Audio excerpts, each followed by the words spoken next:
দেশের বিভিন্ন অঞ্চলে বন্যা ও টানা বৃষ্টির প্রভাব পড়েছে রংপুরের বাজারে। সপ্তাহের ব্যবধানে কাঁচা বাজারে ২০ থেকে ৩০ টাকা বেড়েছে প্রায় সব ধরনের সবজির দাম।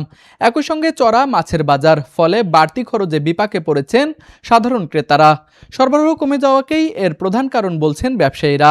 বর্তমানে বাজারে কাঁচা মরিচ বিক্রি হচ্ছে ৩৫০ থেকে ৪০০ টাকা কেজিতে, বেগুন ৭০, পটল ৫০, পেঁয়াজ ৫০, করলা ৮০, কচুরমুখী ৫০, কাকরোল ৬০, রসুন ১৮০, টমেটো ১২০ এবং মূলা বিক্রি হচ্ছে ৬০ টাকা কেজিতে।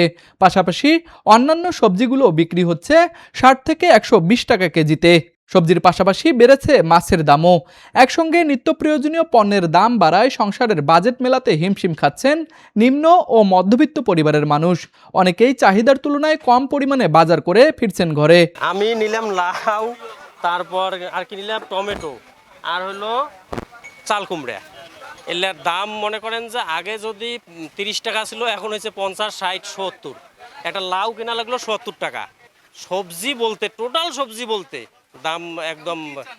আমরা আসলে আমরা কৃষককেও মারতে চাই না, আমরা নিজেও মরতে চাই না। আমরা চাই আমরাও কিনে খাইতে চাই, ওনারাও আবাদ করুক। একটা সামঞ্জস্যের মধ্যে দামটা রাখলে আমাদের জন্য ভালো হয়। বিক্রেতারা বলছেন, বন্যা কবলিত অঞ্চল থেকে পর্যাপ্ত পণ্য না আসায় পাইকারি বাজারে বেড়েছে দাম।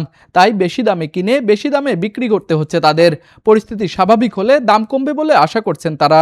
ভাই আমরা কিন্তু খাই না, আমরা একজন ব্যবসায়িক, অর্থাৎ আমরা কিনে বিক্রি করি। এখন মালের আমদানি কম, এই কারণে জিনিসটার দাম বেশি। জিতুক আমদানি এই কারণে কম, কিছুদিন আগে বন্যা হয়ে গেল, গাছপালা পচে গেছে, এই কারণে এই সবজির দামটা বেশি। বাড়তিটা মানে নদীর মাছের একটু দাম একটু সবসময় বাড়তেই থাকে, আর চাষের মাছটা এক রেটেই থাকে। চাষের মাছটা মানে তেলাপিয়া, আপনার বাটা, পাবদা সীমিত লাভ। নদীর মাছের আমদানি কম, আর চাষের মাছটা কিন্তু আমদানি ভরপুর।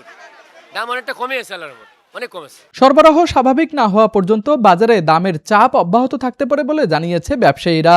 আর এই বাড়তি মূল্যই এখন সবচেয়ে বেশি ভোগাচ্ছে সাধারণ ভোক্তাদের। গোলাপ হোসেনের ক্যামেরায় তুষার আচার্য, RC TV।